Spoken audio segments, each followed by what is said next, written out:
பள்ளி நிகழ்ச்சியில் தேசிய கொடி தலைகீழாக ஏற்றியிருப்பது கூட தெரியாமல் அமைச்சர் தாமோ அன்பரசன் அவமரியாதை செய்த வீடியோவை பாஜக மாநில தலைவர் அண்ணாமலை வெளியிட்டு கொந்தளித்துள்ளார். தாமோ அன்பரசனுக்கு தமிழ் மொழியில் பிழையின்றி எழுதத் தெரியாது என்பது ஏற்கனவே தெரிந்த நிலையில் தற்போது தேசிய கொடி குறித்தும் எதுவும் தெரியாது என்பது தற்போது தெரியவந்துள்ளதாக கிழித்து தொங்கவிட்டுள்ளார்.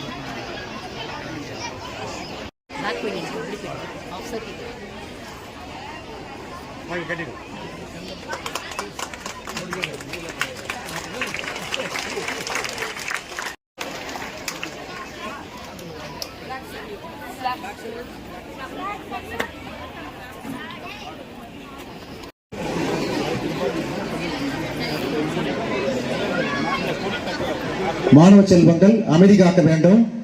ஒரு நல்லதொரு நாள் உங்களுடைய பள்ளி கல்வி உயர்கல்வியாக மாறுவதற்கு திட்டமிடுதலுக்கான அடிப்படை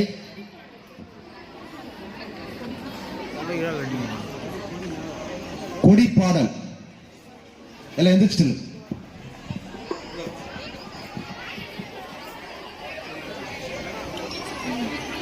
தாயின் மணி கொடி பாரீர், அதை தாழ்ந்து பணிந்து புகழ்ந்திட வாரீர். செய்திகளை உள்ளது உள்ளபடி தெரிந்து கொள்ள ரெஃப்ளெக்ட் நியூஸை சப்ஸ்கிரைப் பண்ணுங்க.